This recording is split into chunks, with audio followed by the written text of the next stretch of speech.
ঘুরে ফিরে বছর ঘুরে একই ইতিহাস নিয়ে চলে আসলাম। আসসালামু আলাইকুম। আরো একটি ভ্লগ নিয়ে চলে আসলাম। বছর ঘুরে আবারও সেই একই ভ্লগ। এই যে বাসায় ফেরার পথে আপনাদের ভাইয়া আমার জন্য ফুল নিয়ে আসলো। আর এই ফুলটা হচ্ছে আমার বার্থডে গিফট আরকি, বার্থডে উইশ করলো। রাত 12:30 বাজে তখন। এই টাইমে আপনাদের ভাইয়া বাসায় আসে। আর প্রতি বছর যেকোনো বিশেষ দিনেই দেখা যায় এই টাইমটায় সে ১ম এই আমাকে উইশ করে ফুল দিয়ে। এই বিশেষ দিনগুলোতে এইভাবে ফুল পেলে যে কারো মনই ভালো হয়ে যাওয়ার কথা। আর আমার ছেলে তো চকলেট এনে লুকিয়ে রেখেছিল আমাকে উইশ করবে, কিন্তু আগামী দিন ওদের স্কুল খোলা, যার কারণে আমি তাড়াতাড়ি ঘুম পাড়িয়ে দিয়েছিলাম। রাতে যখন ঘুমিয়ে গেছে তাড়াতাড়ি করে সে আমাকে এই চকলেট দিয়ে আর কি আমার বার্থডে উইশ করলো। আর তখন প্রায় 1:45 বাজে, সেই সময় আমাকে আমার ছেলে বার্থডে উইশ করলো। আর এছাড়া আমি একটা পোস্ট দিয়েছিলাম আমার পেজে, তখন তো অনেক আপু ভাইয়া আপনারাও আমাকে উইশ করেছেন, অনেক ভালো লেগেছে আমার কাছে। এরপর আপনাদের ভাইয়া বলল, আজকে যেহেতু তোমার বার্থডে ভালো কিছু রান্না করো, কিন্তু আমি বললাম ভাই রান্না তো আমাকেই করতে হবে এই গরমের মধ্যে, আর জন্মদিন যেহেতু আমারই, ভালো কিছু খেতে হবে না, যা রান্না করি তাই খাও, এই গরমে কষ্ট করে আমি রান্না করতে পারবো না।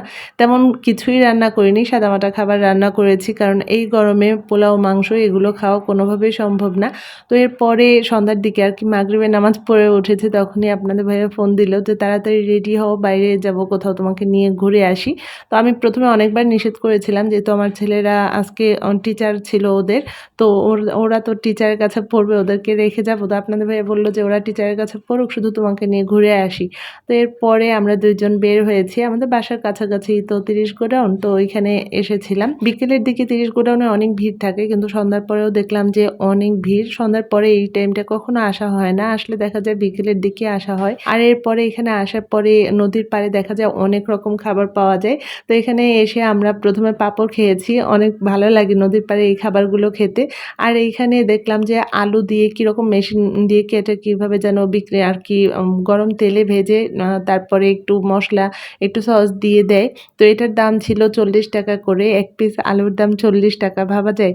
তো দুইজন সেই আলু ভাজাও খেলাম, অনেক ভালো লাগলো। এই পাশে বৈশাখী মেলায় ছোট ছোট স্টলগুলো দেখেছিলাম, সেখানে যে খেলনা তারপর মাটির যেই জিনিসপত্রগুলো ছিল ঠিক সেই রকমই দেখলাম নদীর পাড়ে, সেরকম ছোট ছোট স্টল দেওয়া আছে। আপনারা যারা মাটির জিনিসপত্র কিনতে চান এখান থেকে কিনতে পারেন। আর এরপরে আমরা অনেক সময় এখানে ছিলাম, বাদাম খেলাম, অনেক দূর পর্যন্ত হাঁটলাম দুজনে হাত ধরে, বেশ ভালোই লাগছিল।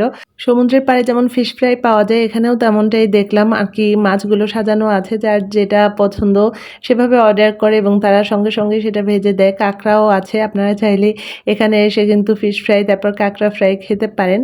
আমার এই ভ্লগটা দেখে হয়তো অনেক আপুরা মন খারাপ করতে পারেন যে তার লাইফে এমন দিন তো আসে না, কারণ তাকে হয়তো তার হাজব্যান্ড সময় দিতে পারে না। বিশ্বাস করেন সবার লাইফেই কিন্তু সব সময় আসে না। আমার লাইফে একদম প্রথমে কিন্তু এমনটা ছিল না। বিয়ের পর থেকে ফুল দিয়ে আপনাদের ভাইয়া উইশ করতো, কিন্তু এমন ঘুরতে নিয়ে এখন যেমন সময় দিতে পারে তেমন সময় কিন্তু আপনাদের ভাইয়া দিতে পারতো না। আমার ছেলেরা হওয়ার আগে তো নাই, ছেলেরা হওয়ারও অনেক পরে সে আমাকে একটু সময় দেয়। তো আপনাদের লাইফেও এরকম সময় আসবে, ধৈর্য ধরেন, ভালো দিন সবার জীবনেই আসে। তো এরপরে ফেরার পালা, দুই ছেলেকে বাসায় রেখে এসেছি আর তাড়াতাড়ি ফিরতে হবে। ফেরার পথে দেখলাম ওয়াফেল টাফেলের একটা দোকান, তো ওয়াফেল এখন পর্যন্ত খাওয়া হয়নি। বরিশালে এই দোকানটা হয়েছে অনেক দিন হয়েছে, তো আমি এখানে ওয়াফেলে অর্ডার করলাম। একটা ছিল চকলেট ব্লাস্ট আর একটা ছিল স্পেশাল টাফেল। তো স্পেশাল টাফেলে আইসক্রিম দেওয়া ছিল আর চকলেট ব্লাস্টের মধ্যে তো অনেক চকলেট দেওয়া ছিল, তবে প্রচুর মিষ্টি। আমার কাছে একদম খুব বেশিও ভালো লাগেনি, আবার একদম খারাপও লাগেনি, মোটামুটি। আর এটা খেতে হয় সঙ্গে সঙ্গেই, যার কারণে আমার ছেলেদের জন্য আর নিতে পারলাম না।